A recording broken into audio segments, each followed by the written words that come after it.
What's going on, guys? Charles Weinraub AKA the Handsome Homebuyer, and today we're going to be talking about Auctions 101. Obviously right now, auctions are not really happening. They are, but they're only happening on vacant homes. But, like I was talking about in the previous vlog episode, in regards to 2022 being the year and you want to prepare in 2021 for 2022, we're going to learn about Auctions 101. Okay, now there's tons of different auctions. We're going to go over three major types of auctions, give you the ins and outs so you have a general understanding, and then you can learn a little bit more and dive into it if you feel that it's a strategy for acquiring properties that you would like to try. So, auctions. I've gone to auctions. I have a love-hate with auctions. There are opportunities at auctions. There are guys that have been doing the auction circuit for 10, 20, 30 years. Auctions are huge in different states.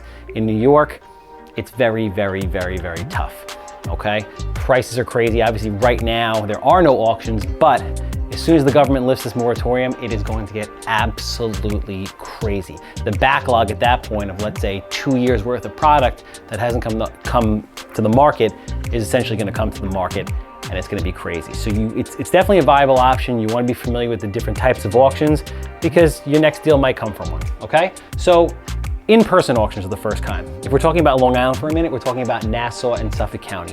And these are auctions that you physically go to in person and you bid. So just so you understand a little bit about how these work, in Nassau County, it's done once a week. It's every Tuesday, I believe at 11:30, and it's done at the courthouse. You go inside, or at least you did pre-COVID. I don't know what's gonna happen after COVID, but you go in there, there's a list generated every week, and you literally bid on the properties, okay? Simple, easy, one place. There's usually 300 people there. It's pandemonium, and in my experience of working the auctions, the prices are always absolutely nuts. That's not to say that there's not a deal here and there, but there's a tremendous amount of work and due diligence, in my opinion, to do it the right way to see, are the properties occupied, drive by them, what's the extent of the damage, etc., as opposed to a lot of people that are there are just kind of recklessly, in my opinion, just throwing out offers. Sometimes they hit big, sometimes they get crushed, sometimes it's in between.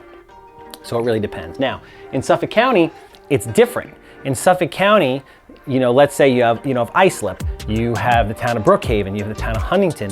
These auctions go off literally at the town steps all day, every day.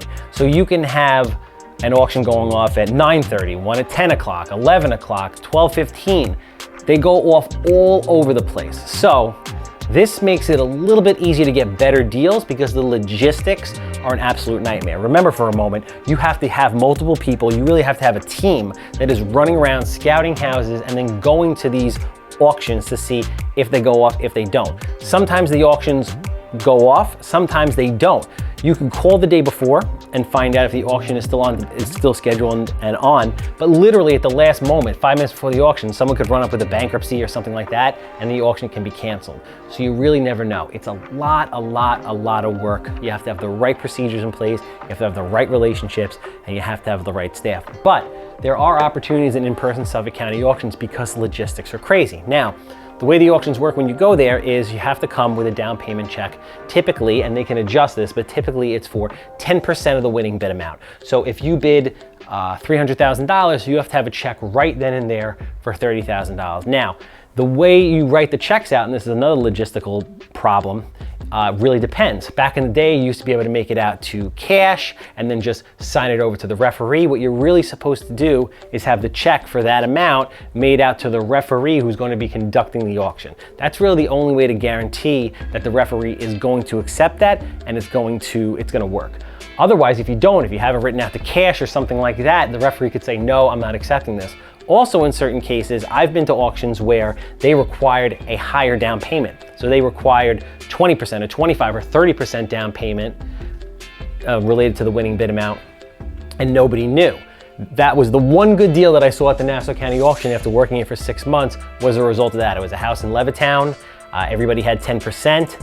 One random person happened to have 20% worth of checks written out to that specific referee, and they got a really great deal on that property, and nobody else was equipped to do it. So you really have to be dialed in, and it's a lot of work. It really is. Hey guys, if you haven't already, you have to join my text platform. I'm doing a ton of one-on-one engagement in there and giving away all my best secrets on fix and flip, rental properties, how to find off-market deals, and how to succeed at the highest level in the real estate business. shoot me a text. So those are the in-person auctions. Give you a little general overview of that. Online auctions. Now, online auctions were great. We're talking about, Hubzu, auction.com, Zoom, websites like that. I've bought a ton of properties off this site, not recently, in years past, let's say about 3 or 4 years ago when these sites first came online.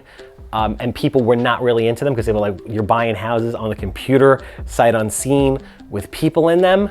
Yes, and I've gotten some of the greatest deals through these sites. Unfortunately, as they've gained popularity, there's a lot more competition, and with more competition obviously comes, you guessed it, an increase in prices. So that's not to say there isn't opportunity here. There definitely is opportunity there, but you have to be constantly looking at it, constantly making offers, and a lot of times you're gonna lose. Little pro tip, there's certain deals where, let's say I'm bidding on a house on one of these websites and the bid goes to, I start bidding and I stop bidding at $225,000 and the bid goes to $300,000.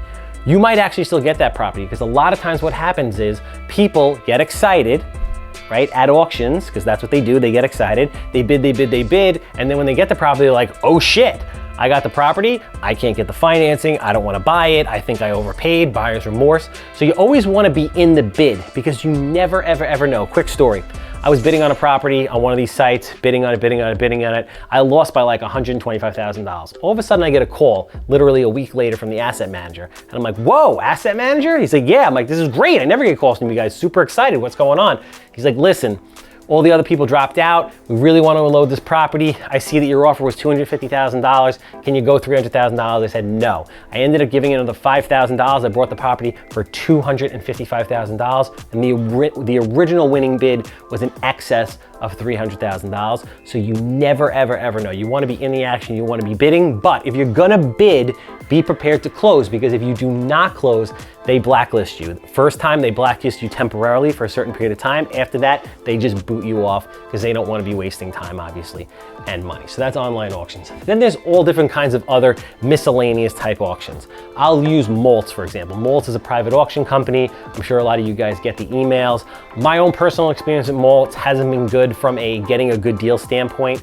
The last deal I looked at in Maltz was a property in Freeport, up north in Baldwin School District. It was worth maybe $400,000. It ended up selling for like $700,000. Something just absolutely obscene. Maltz does an unbelievable job of getting maximum money for their clients, which is really what their job is.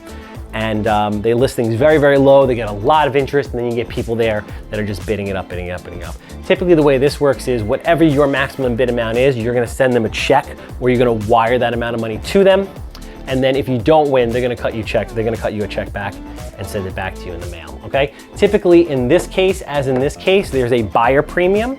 It's usually somewhere between 3 to 5%, or typically 5% of the winning bidding amount gets charged to you on top of that for a buyer premium. Now, if you are a real estate agent, you're entitled to some of that money. For example, if I'm a real estate agent, for example, and I'm bidding on a property and I put myself in as the realtor, I can get a portion of that 5%, usually about 2.5%, kicked back to me as the real estate commission as the realtor. So if you're a realtor, great, you can utilize that. It'll help bring down your all-in number and give you an edge over other people. If not, and you're working with a realtor, you can have it go to them, and you can work out with something with them either on the front end or on the back end of the deal. So just so you guys understand, that's Auctions 101. It's a high level overview of different types of auctions, because obviously houses are gonna get foreclosed on very shortly, probably end of this year, but definitely into next year. And you wanna be prepared, because this is a good strategy that could possibly make you money.